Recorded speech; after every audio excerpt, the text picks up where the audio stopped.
भाग मिल्खा भाग, ये वो शब्द थे जो भारत के मशहूर एथलीट मिल्खा सिंह को अंतिम समय में उनके पिता ने कहे थे।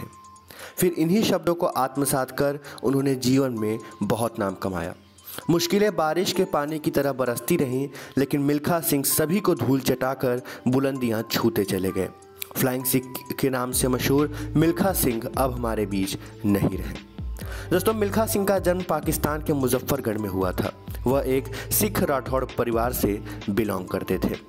दोस्तों, उनके जीवन का टर्निंग पॉइंट था भारत और पाकिस्तान का बंटवारा। बंटवारे के वक्त मिल्खा सिंह की उम्र मात्र 15 साल थी। उनका गांव मुल्तान के पास एक दूर इलाके में पड़ता था। ये इलाका इतना अलग था कि यहाँ अखबार तक नहीं पहुँचता था। यहाँ के लोगों को बंटवारे की जानकारी तब पड़ी जब एक बड़ी भीड़ गांव में घुस गई और गांव के सभी लोगों को मारने लगी।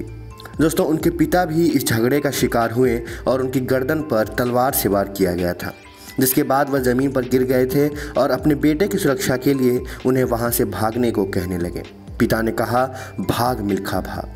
जिसके बाद मिल्खा वहां से निकल पास के एक जंगल में आ गए, जहां उन्होंने पूरी रात गुजारी। उन्हें ऐसा लगने लगा था कि वो अपने पूरे परिवार को खो चुके हैं।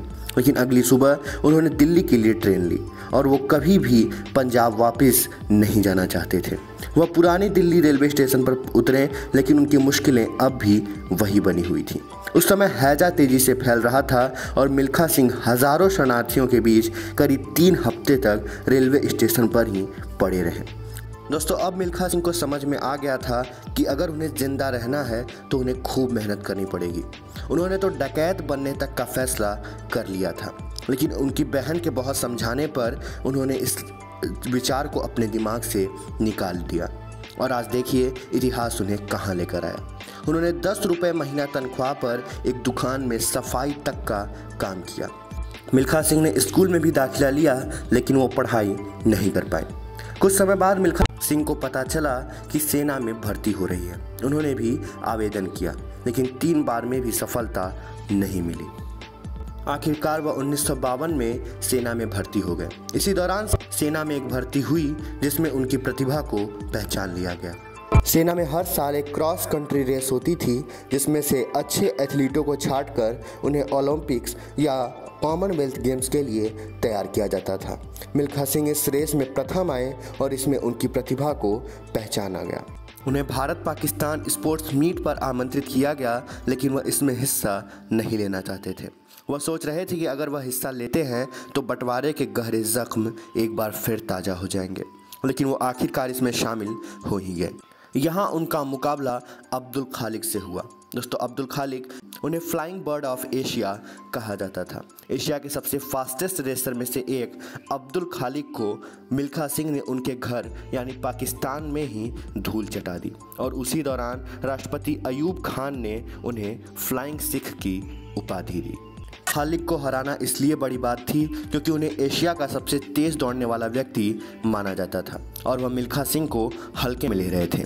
इसी जीत के बाद मिल्खा सिंह एशिया के सर्वश्रेष्ठ खिलाड़ी बन गए।